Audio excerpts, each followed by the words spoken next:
귀한 찬양 감사합니다. 오늘 우리에게 주시는 하나님의 말씀 보겠습니다. 사도행전 8장입니다. 사도행전 8장 우리 1절에서 4절까지의 말씀입니다. 사도행전 8장 1절에서 4절. 여러분 한 절씩 교독하고 우리 4절 같이 읽겠습니다. 제가 8장 1절 먼저 읽겠습니다. 사울은 그가 죽임당함을 마땅히 여기더라. 그날에 예루살렘에 있는 교회에 큰 박해가 있어 사도 외에는 다 유대와 사마리아 모든 땅으로 흩어지니라. 경건한 사람들이 스데반을 장사하고 위하여 크게 울더라. 사울이 교회를 잔멸할세 각 집에 들어가 남녀를 끌어다가 옥에 넘기니라. 그 흩어진 사람들이 두루 다니며 복음의 말씀을 전할세. 아멘. 반갑습니다. 2주 만에 뵙습니다. 네, 반갑습니다. 지난주에 우리 김기현 목사님께서 스데반의 순교의 본문으로서 이제 말씀을 나눠주셨잖아요. 스데반이 이제 순교하고 나서 그때로부터 그리스도인들에 대한 핍박이 아주 가시적이 되었습니다. 폭발적으로 나타났다라는 거죠. 적극적으로 그리스도인들을 핍박하기 시작했습니다. 원래는 그런 핍박이 아직까지 스데반이 죽기 전까지는 없었어요. 왜냐하면 사도들이 공에 붙잡혀 갔을 때 가말리엘이라는 율법 교사, 그들의 리더격 되는 사람이 그런 얘기 했었잖아요. 이들의 하는 것들이 사람에게서 난 것이면 저절로 없어질 거다. 그러나 하나님께로 난 것이라면 너희들이 하나님을 대적하는 것이니 하나님께 범죄하지 말아라. 그렇기 때문에 사실 사도들과 교회가 비교적 의심의 눈초리가 있었고 적대적인 눈초리는 있었지만 물리적인 이런 핍박이 없는 상태에서 공동체를 이루어 왔었던 거죠. 그러나 지금 스데반이 죽은 이 시점으로부터 그 태도가 바뀌기 시작했다는 겁니다. 스데반이 어떻게 죽었어요? 지난주에 돌에 맞아 죽었잖아요. 그게 합당한 일이에요? 아니에요? 왜 아니에요? 너무 제가 질문을 하니까 어려울 수 있는데 예수님도 똑같은 죄예요. 스데반하고 예수님하고 제목이 똑같았어요. 뭐예요? 신성 모독이라는 거예요. 네가 하나님의 아들이라고? 네가 하나님을 모독했다 이거였고요. 스데반도 너도 신성 모독이다. 성전에 대해서 그렇게 얘기하고 그러니 신성 모독이다. 둘 다 똑같은 죄목이었단 말이에요. 그런데 예수님을 산헤드린 공의회에서 예수님을 직접 죽이지 않았잖아요. 돌로 쳐 죽이지 않았어요. 대신 어떻게 했어요? 로마 빌라도에게 데리고 갔죠. 그리고 빌라도한테 이 사람은 죽어 마땅한 사람입니다. 죽여주십시오 이렇게 얘기했죠. 그랬을 때 요한복음 18장 31절에서 빌라도가 말합니다. 너희들의 법도대로 하는 것이니까 너희들이 데려다가 죽여라 이렇게 얘기했을 때 유대인들이 빌라도에게 말하기를 이렇게 합니다. 우리에게는 사람을 죽이는 권한이 없나이다 이렇게 얘기합니다. 우리는 사람 죽일 수가 없으니까 당신이 좀 죽여주십시오라고 얘기합니다. 당시 그 사회 문화 속에서 유대인들은 로마의 식민 지배 받았잖아요. 사형 집행권이 유대인들에게 없었다라는 거죠. 함부로 사형 집행했다가는 로마 사람들이 너희들이 우리들의 권위를 무시하고 너희들 마음대로 사회 질서를 유지하려고 하냐? 질서 유지는 우리 로마 사람들의 것이다. 그렇게 한단 말이에요. 그래서 예수님을 빌라도가 죽였단 말이에요. 근데 같은 제목으로 오늘 붙잡혀 왔는데 스데반은 어떻게 된 거예요? 얘도 이렇게 잘못했으면 데리고 갔어야 되는 거 아니겠어요? 로마로? 그 로마 법정으로. 그런데 그렇지 않고 오늘 본문에 지난주 본문에 보니까 사람들이 그를 끌어다가 성 밖으로 내치고 돌로 쳤다 이렇게 되어 있죠. 그래서 죽였다라는 거예요. 이 공의회에는 이 산헤드린은 이 사람을 죽일 권한은 없었어요. 그러나 죽일 만한 죄가 있다라고는 얘기할 수 있죠. 그런데 이 상황은 뭐냐면 공식적으로 스데반을 죽인 것은 아니었다라는 거죠. 산헤드린 공의회가 저 사람은 신성 모독이니까 죽입시다. 다 함께 돌을 드십시오. 돌로 칩시다. 뭐 이렇게 해서 공식적인 절차를 통해서 이루어진 것이 아니라 그 옆에 있던 무리들이 충동하여서 저 사람을 살려두면 안 되겠다 하는 마음으로 무리들이 그를 끌고 가서 우발적인 거죠. 그냥 돌로 쳐 죽였다라는 거예요. 그래서 이게 사도행전의 초대교회 분위기를 바꾸는 아주 중요한 전환점이 되었어요. 만약에 공식적인 방법으로 한다면 사실은 사도들에게도 예수님에게도 마찬가지였잖아요. 변론할 기회가 있었어요. 그래서 로마라는 그 제국 아래 비록 핍박을 당한다 할지라도 유대인이든 그리스도인이든 동일한 조건으로 로마에게 심판을 받을 수가 있었잖아요. 그래서 둘 다 누가 잘못했냐 따질 수도 있었어요. 그리고 사회가 혼란하게 되지 않도록 로마가 적재적소에서 중재할 수 있었던 분위기였다라는 거예요. 그래서 유대인들 중에 유대교 사람들이 그리스도인들이 못마땅했어도 이렇게 나서지는 못했었는데 지금 스데반을 군중들이 그 마음의 분노를 품고 그를 쳐 죽임으로써 이제는 법적인 제도를 넘어간 거예요. 그래서 이거는 비공식적이면서 합법적이지 않은 방식으로 사람을 죽였다. 그래서 그때로부터 이 그리스도인들에 대한 유대인들의 반감이 그냥 미워하는 감정, 또 로마의 눈치를 보며 잠재해 있는 것이 아니라 이제는 그 자리에서 이제 폭발하게 된 거예요. 표현하게 되는 그 시점이 되었다라는 거예요. 그래서 이게 너무나도 중요한 일입니다.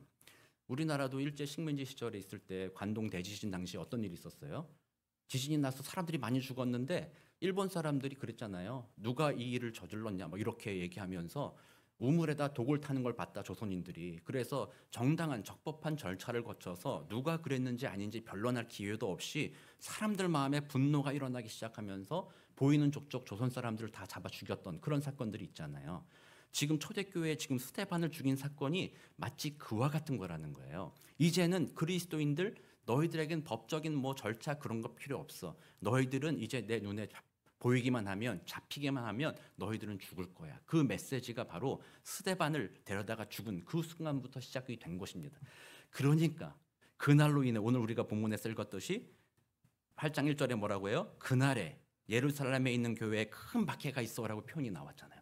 바로 그날이 전환점이 된 거예요. 그래서 이전에는 사도들과 막 성도들이 막 부흥해가지고 많이 모였잖아요. 많이 모여있을 그 자리에다 어떤 폭력이라든지 어떤 뭐 물리적인 핍박을 하지는 않았었던 거죠. 쟤들은 뭐 하는 거야? 쟤들은 뭐 이상한 거 아니야? 이렇게만 보았었던 그 사람들이 그날에 이제는 폭력을 가기 시작했다는 거예요. 그 상황에서 어떻게 됐어요? 결국 사도 외에는 전부 다 흩어졌다. 말이 좋아서 흩어졌다지 다른 말로 하면 뭐겠어요? 다 도망간 거예요. 그리고 여기 보니까 사울이 어떻게 했어요? 교회를 잔멸할 때 각 집에 들어가 남녀를 끌어다가라고 되어 있잖아요. 어떤 사람들은 도망갔고 어떤 사람들은 숨어버렸다라는 거예요. 사도들만이 교회에 남아 있었다. 근데 사도들은 교회에 남아 있을 수도 있었을 것 같아요. 여기서 여러분들이 역시 사도야. 역시 사도들은 믿음이 대단해. 그런 의미로서 이해할 수도 있겠지만 사도들은 그래도 교회의 리더십으로서의 권위를 가지고 있는 사람들이었잖아요. 그러니까 백성들도 함부로 그들을 건드릴 수는 없었을 거예요. 만약 그랬다면 로마가 개입하지 않을 수 없었겠죠. 너희들이 왜 저 사람들을 그렇게 하느냐. 그러므로 사도들은 보통 사람들보다는 비교적 안전하다. 이 안전하다는 표현도 좀 오해요. 물론 순교당하고 핍박당할 가능성이 있었지만 다른 성도에 비해서는 좀 덜하다라고 이렇게 볼 수가 있는 거죠. 그래서 사도들은 남아 있었고 남은 사람들은 도망가거나 숨어들은 상황이 오늘 이제 본문의 내용이죠. 거기에 중요한 인물 한 명이 등장하죠. 이 이름이 등장하는 것만으로도 사도행전의 분위기를 전환시키는 사람인데 누구예요? 1절에 사울. 사울이 누굽니까? 구약 시절에 살던 사람 아니에요? 사울 왕? 다시 살아났나? 사울의 나중에 이름은 뭐로 바뀌었어요? 바울로 바뀌었어요. 사울은 히브리식 이름이에요. 그리고 바울은 로마식 이름입니다. 어제 토요일 새벽 예배 나오신 분들께 제가 말씀드렸죠. 마가복음에 있어서 마가가 누구라고 했어요? 마가 요한. 그렇죠? 그랬을 때 요한이 히브리 이름이고 마가는 로마식 이름이다라고 말씀드렸잖아요. 이 초대교회 사도들과 복음 전도자들이 이방인들에게 복음을 전하고자 자기의 이름을 이젠 더 이상 히브리 이름으로 쓰지 않고 로마 이름으로 쓰기 시작했다라는 거예요. 그 중에 한 명이 바로 이 사울이죠. 이 사울이 이때는 아직 자기를 사울이라고 표현되어 있잖아요. 그러니까 아직 회심하지 않은 나는 정통 히브리인이다라는 것을 보여주는 내용이 바로 사울 이렇게 등장하고 있는 거죠. 그래서 오늘 짧은 구절이지만 이 두 구절 사이에 두 부류의 사람들이 보여지고 있습니다. 한 부류는 사울과 같은 사람, 유대인들이죠. 유대교를 믿는 자들이 한 부류이죠. 그리고 또 다른 부류는 사도들과 그를 따르던 또 예수를 따르던 교회 성도들, 이 두 부류가 오늘 본문에 등장하고 있습니다. 근데 이 두 부류에 공통점이 있고 차이점이 있어요. 그래서 오늘 그거로 여러분과 한번 이야기를 나누면서 우리에게 하나님께 주시는 도전을 한번 생각해 보려고 합니다. 첫 번째 두 부류, 유대교 사람들과 오늘날도 마찬가지예요. 유대교 사람들과 그리스도인들, 예수를 믿는 사람들의 공통점은 뭘까요? 아시면서도 이렇게 질문하니까 답변을 안 하시는 거잖아요. 하나님을 섬기는 거잖아요. 둘 다 하나님을 섬기는 거예요. 그리스도인들은 하나님이 성신하셔서 예수로 오셨다. 그래서 나도 예수를 섬기지만 그 예수가 곧 하나님이다라는 것을 믿기 때문에 그리스도인들도 하나님을 섬기는 자들이에요. 또한 유대인들 그들도 하나님을 섬기는 자들이잖아요. 그 하나님이 다른 하나님인가? 우리는 그렇게 생각할 수 없습니다. 같은 하나님이다. 같은 하나님을 섬긴다라는 거죠. 그래서 우리 두 그룹의 공통점으로는 같은 하나님을 섬기고 있다. 그런데 그 차이점은 뭐예요? 섬기는 방식이 달라졌다라는 거예요. 사울과 유대인들은 하나님을 섬기기 때문에 하나님께서 주신 율법을 벗어난 사람들을 어떻게 해야 됐어요? 사울과 그 사람들은 어떻게 했어요? 죽여야 됐죠. 죽이고 감옥에 가두어야 되는 태도. 그래서 이 사람들의 가장 중요한 점은 뭐예요? 하나님을 섬기기 위해서 자신이 가장 중요하게 여기는 것이 뭐겠어요? 율법이요. 사람보다 율법이 더 중요한 거예요. 율법을 벗어나는 사람이라면 죽어 마땅하다라고 생각하는 사람들. 그럼으로써 나는 율법을 지키고 난 율법 안에 들어와 있으니 나는 안전하고 나는 편안하다. 그러나 이 율법을 벗어난 저 인간들은 오늘 1절에 사울은 그가 죽임당함을 마땅히 여기더라. 그 벗어나 있는 저 사람들은 죽는 것이 마땅하다라고 생각하는 거죠. 사람이 죽는 것을 마땅하게 여기는 거예요. 왜 그랬다고요? 율법이 더 중요하기 때문에. 이게 한 부류예요. 같은 하나님을 믿지만 그걸 중요하게 여기는 거예요. 오늘날 교회에서도 그럴 수 있습니다. 여러분들이 사람보다 어떤 것을 더 중요하게 여길 수 있습니다. 간혹 어떤 걸 더 중요하게 여겨요? 이 예배당을 더 중요하게 여기는 거예요. 이 예배당이 너무나도 중요해가지고 여기 와서 좀 더럽히고 애들이 뛰어다니면은 애들은 가라. 야, 여기를 더럽히냐 네가? 이 거룩한 장소를 하나님의 것을 네가 더럽힐 수 있냐? 떠나라 이렇게 얘기하잖아요. 그거는 그 아이보다 뭘 더 중요하게 여겨요? 여기를 더 중요하게 여기는 태도. 그게 율법주의적인 태도라는 거예요. 그러면은 그 아이들한테 그 말 하지 말고 그냥 마음껏 더럽히라고 놔둬야 된다. 저는 그 말을 하는 건 아니에요. 더럽히고 뭐 하면 하지 말아라 하라고 권면을 해주되 중요한 건 뭐예요? 그럼에도 불구하고 여기보다 네가 더 중요하다는 것을 메시지로 보여줘야 돼요. 여기는 다 같이 쓰는 공간이니까 저 다른 곳에서 노는 것이 좋겠다라고 그 아이의 인격을 사랑해주는 마음으로 권면해주는 태도. 그게 사실은 율법주의가 아니라 사랑에 관련한 것이죠. 먼저 첫 번째 부류가 바로 그 율법에 사로잡힌 사람들이었어요. 그래서 그 사람들은 사람을 어떻게 하면 미워할까를 따지는 자들이었어요. 어떻게 하면 저 인간이 자격 없다는 것을 밝혀낼까? 사람을 만날 때마다 율법의 잣대를 딱 들이대고 거기에 맞나 안 맞나 그렇게 살펴보는 태도를 갖는 거예요. 그게 율법주의적인 태도예요. 여러분들은 좀 어떠십니까? 설교를 들으시는 여러분의 태도도 마찬가지 아닙니까? 여러분들이 설교를 통해서 내가 은혜 받고자 한다.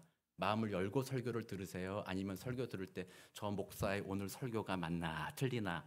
저 목사의 설교가 오늘 내가 생각하는 것과 맞나 틀리나? 뭐 어쩌나 나의 기준을 가지고 설교를 평가하는 자리로 앉아 있습니까? 이게 율법주의적인 태도라는 거예요. 그렇다고 여러분이 하나님을 안 섬기는 건 아니잖아요.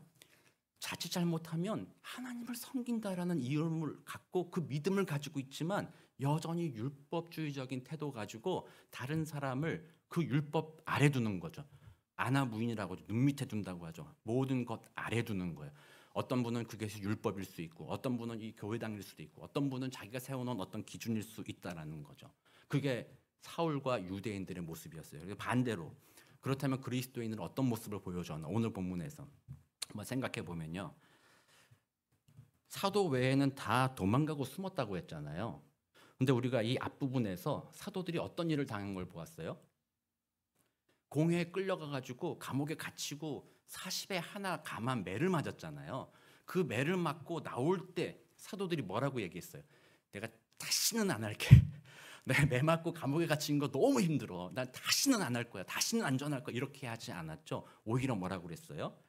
내가 예수의 이름 때문에 매를 맞는 것을 합당한 것으로 여기며 오히려 기뻐했잖아요. 그리고 그 사람들에게 내가 너의 말을 듣는 것과 하나님의 말씀을 듣는 것 무엇이 옳은지 생각하라는 마음으로 얼마나 담대하게 나왔어요. 그리고 그 믿음 때문에 부활 믿음 때문에 얼마나 담대했어요. 근데 오늘 그를 따르던 성도님들은 어떻게 했다고요? 도망갔대요. 이 사도들이 생각할 때 어떻게 생각하겠어요? 아이고 저 믿음 없는 인간들아, 우리 봐라, 나를 봐라, 나를. 나는 저렇게 매를 맞고도 죽임을 위협을 당하고도 나는 여기 있는데 그것 좀 핍박 좀 왔다고 그것 때문에 무서워서 저 도망가는 저 인간도 숨어있는 인간 아유 답답해라. 사도들이 그렇게 했다고 나와 있어요? 전혀 그렇지 않다라는 거예요. 오늘날 우리 교회 어떻게 생각하세요? 여러분들이 신앙생활하면서 여러분들 교회를 무슨 문제로 떠나는 분들이라든지 교회 안에서 여러 가지 아픔이 있어서 힘겨워하는 분들에 대해서 우리는 이 율법주의적인 태도를 갖지 않아요? 저 믿음 없는 인간들아. 저렇게 믿음이 없어가지고 아유 저 믿음은 가짜 믿음이야. 아유 저 믿음은 저주받아 마땅하지. 아유 저 믿음은 저래서 어떻게 살아. 이렇게 함부로 얘기한다는 거죠. 정죄한다라는 거죠. 그러면서 은근히 나는 그래도 자 한번 따라해 보겠습니다. 돌리니까 나는 그래도 맨날 그렇게 생각하지 않으세요? 나는 그래도 낫지. 나는 그래도 하나님 나는 뭐 이래도 예배는 드리지 않습니까? 나는 그래도 뭐 하지 않습니까? 뭐 이렇게 생각하고 쟤는 저러잖아요. 이렇게 생각하는데 오늘 그럴 수 있는 상황이잖아요. 근데 사도들이 전혀 그렇게 하지 않았다라는 겁니다. 사도들은 이렇게 생각해요. 제가 볼 땐 그래요. 그들이 핍박이 다가왔을 때 무섭잖아요. 그날 스데반이 돌에 맞아 죽었잖아요. 여기 계신 분들 중에 돌에 맞아 죽는 거 안 두려우신 분 손 들어보세요. 다 두렵잖아요. 두려워서 떠나가는 그 사람들에게 사도들이 두려워하지 마십시오. 왜 두려워합니까? 그게 뭐가 문제입니까? 다시 삽니다. 부활이 있습니다. 두려워하지 마십시오. 가지 마십시오. 뭐 이렇게 한 게 아니라 제가 볼 때는 사도들이 그들의 연약함을 보듬어 준 겁니다. 이해합니다. 여러분들 저 핍박 가운데 많이 두려울 것을 이해합니다. 우리는 예수 믿는 믿음 때문에 부활이 있다고 믿지만 눈앞에 다가온 핍박이 너무나도 극심한 것을 이해합니다. 그러니 사랑하는 성도님들이요. 피하십시오.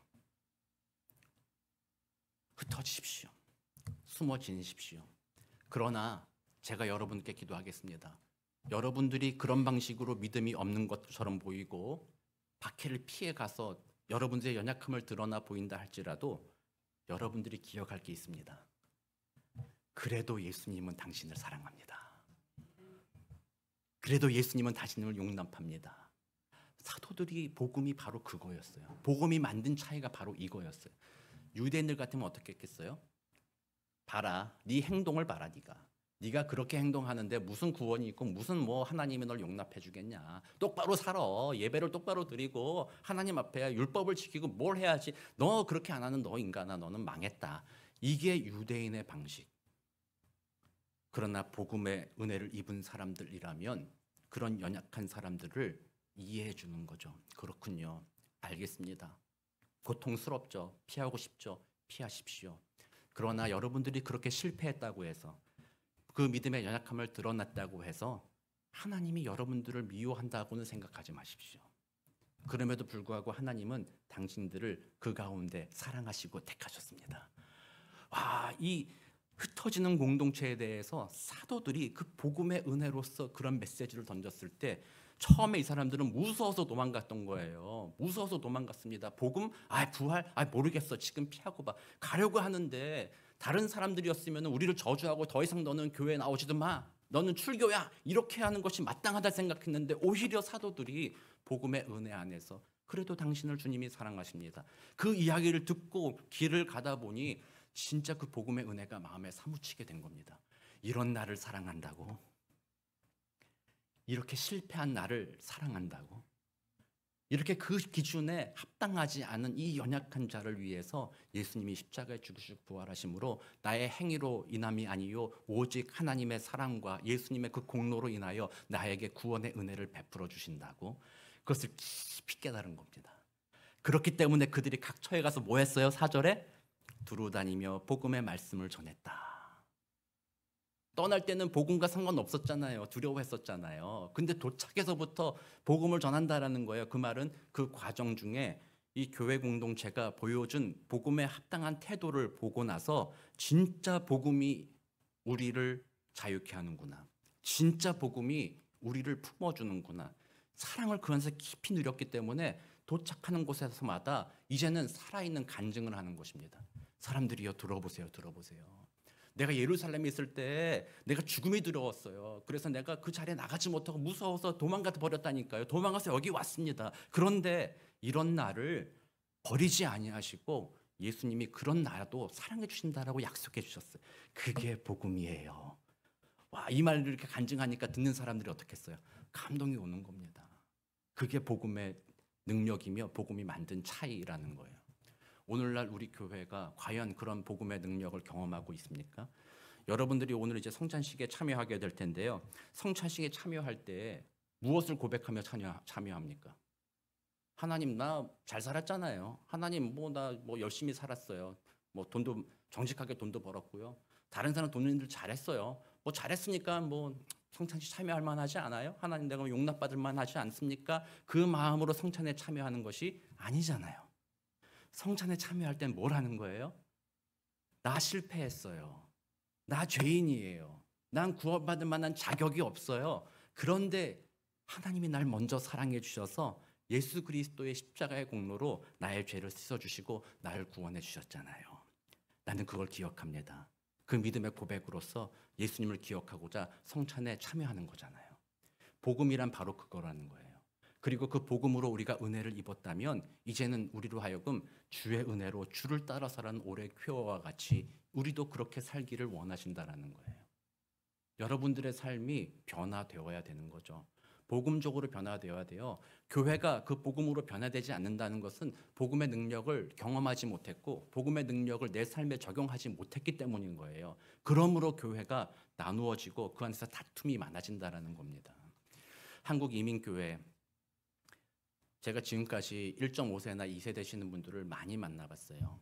그중에 교회 안 다니시는 분들도 꽤 있어요. 그분들이 교회 안 나가는 이유 첫 번째로 꼽는 게 뭔 줄 아세요?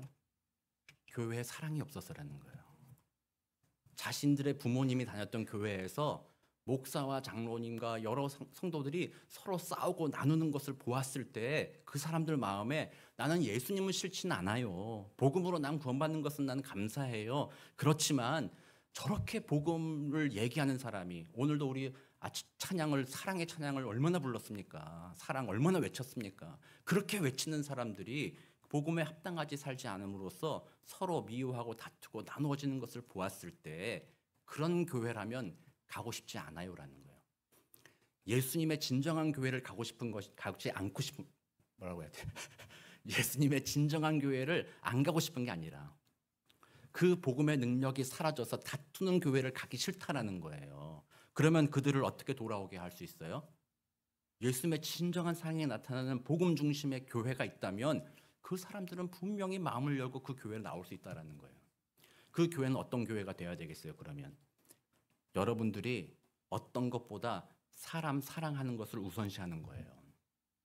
그게 복음 중심적인 삶입니다. 여러분들이 세워둔 기준과 합리적인 태도 그런 거 있어요. 목사에 대해서도 목사는 이래야 된다는 여러분들의 기준이 있잖아요. 그러니까 그 기준을 무시하라는 것은 아닙니다. 그런 기준은 있어야 하지만 그 기준에 벗어나는 사람들을 어떻게 대할까가 복음 중심적인지 아닌지를 결정하는 지표가 된다라는 거예요.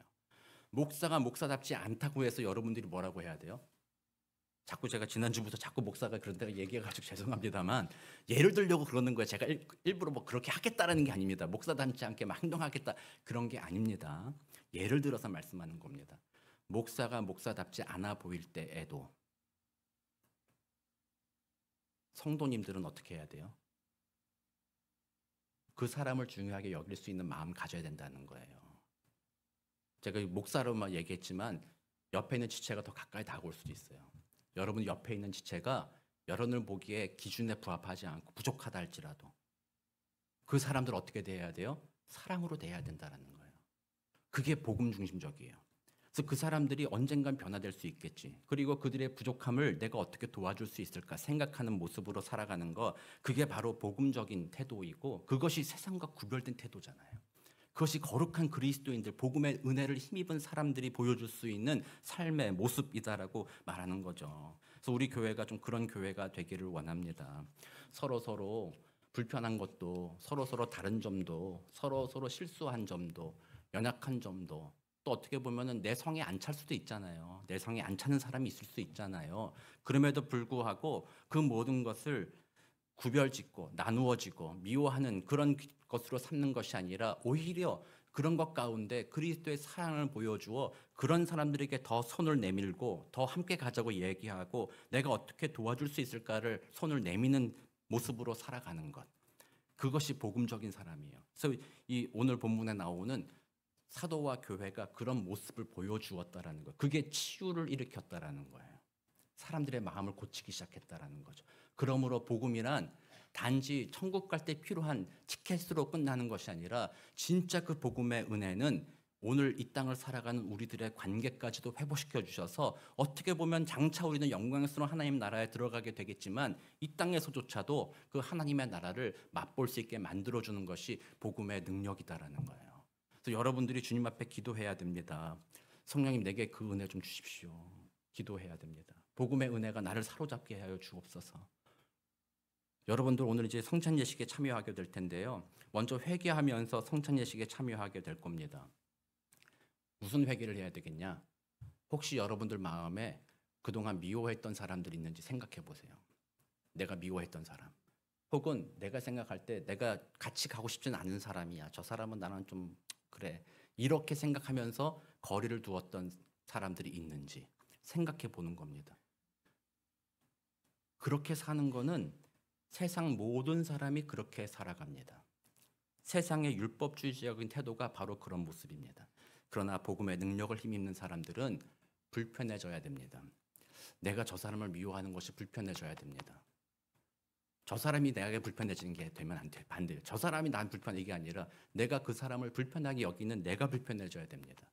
어떤 사람을 내가 가까이 하지 않고자 하는 그 마음이 내게 불편해져야 되는 것입니다. 그것이 복음이 이끄는 삶입니다. 그러므로 성찬에 참여하면서 하나님의 은혜는 찬양합니다. 나 같은 죄인 살리신 감사합니다 할렐루야 이렇게 하고서 끝나고 돌아서면 뭐 같아요? 너 같은 죄인은 나와 함께 갈 수 없다. 얼마나 이율배반적입니까? 성찬에 참여하면서 우리는 그래서 기도합니다. 하나님, 그동안 내가 마음으로 미워했던 사람, 또 그동안 내가 가까이 하지 않으려고 했었던 사람들, 그 모든 것을 내가 품을 수 있게 하옵소서. 복음의 은혜가 내 마음을 사로잡아서 어쨌든 어떤 것보다 그 사람 사랑하는 것을 가장 우선시하게 하여 주옵소서. 그것이 복음이 만든 차이며 교회 공동체의 모습인 것을 내가 기억합니다. 주님 도와주십시오. 여기 계신 여러분들이 진짜 그런 마음으로 각자가 삶의 자리에서 가정에서든 교회에서든 직장에서든 그렇게 살아간다면 분명하게 성경은 약속합니다. 여러분들로 인해서 여러분이 있는 자리에 관계가 회복되어지기 시작할 것이고 그 자리에 하나님의 나라가 세워져 갈 것이며 진정한 행복을 함께 누리게 될 것이라고 성경이 약속합니다. 정말 우리 교회가 그런 교회 되기 원합니다. 여러분들 정말로 한번 생각해 보세요. 내가 어떤 존재로 살아왔는지, 어떤 신앙으로 살아왔는지, 교회 공동체를 세우기 위해 살아왔는지, 아니면 나누어지고 분별하고 이렇게 찾아가지고 요거 제외, 요거 제외, 요거 이렇게 살아왔는지 생각해 보시고 오늘 성찬 예식에 참여할 때에는 나의 마음을 열어주십시오. 내 마음이 사랑으로 더 충만하게 하여 주옵소서. 그래서 사랑할 만한 사람만 사랑하는 것이 아니라 사랑하지 않을 것 같은 사람까지도 사랑할 수 있는 그 은혜를, 그 넓은 그리스도의 마음을 내게 허락하여 주옵소서. 기도하시고 그 은혜로 승리하게 되시는 복된 저와 여러분 되시기를 우리 구주 예수 그리스도 이름으로 축복합니다.